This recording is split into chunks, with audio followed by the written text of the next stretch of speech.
আসসালামু আলাইকুম দিনী ভাই এবং বোনেরা, সুফি বার্তা থেকে সকলকে স্বাগত।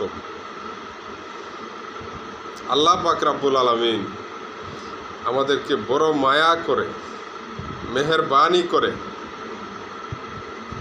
অসংখ্য নিয়ামত রাজি আমাদেরকে দিয়ে দুনিয়াতে মানুষ রূপে পাঠিয়েছেন।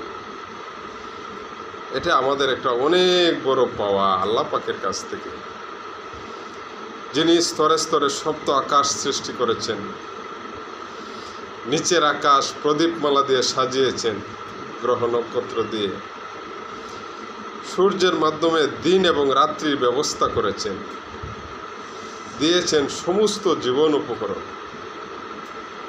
এবং জন্ম এবং মৃত্যুর মাধ্যমে আমাদের কর্মে কে শ্রেষ্ঠ সেটা পরীক্ষা করবেন। এত কিছু দিয়ে যে আল্লাহ আমাদেরকে সৃষ্টি করেছেন, আমার আল্লাহ পাক রব্বুল আলামিনেরও তো একটা এক্সপেকটেশন আছে মানুষের উপর, যে এত কিছু দিয়ে কেন সৃষ্টি করলেন। আমাদের নির্দিষ্ট সময় শেষে আমরা ঠিকই আল্লাহর কাছ থেকে আসছি এবং আল্লাহর কাছে জমা হয়ে যাব, এটাই নিশ্চিত আমরা চলেই যাব।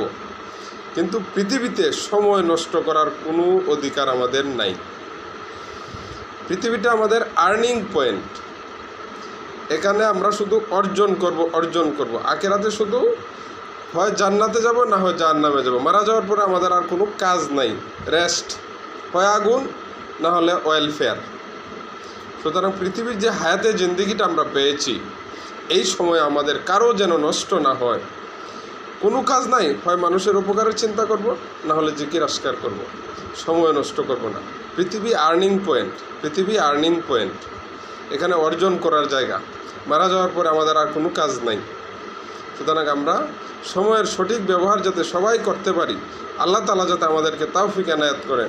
আমিন আমিন। আসসালামু আলাইকুম।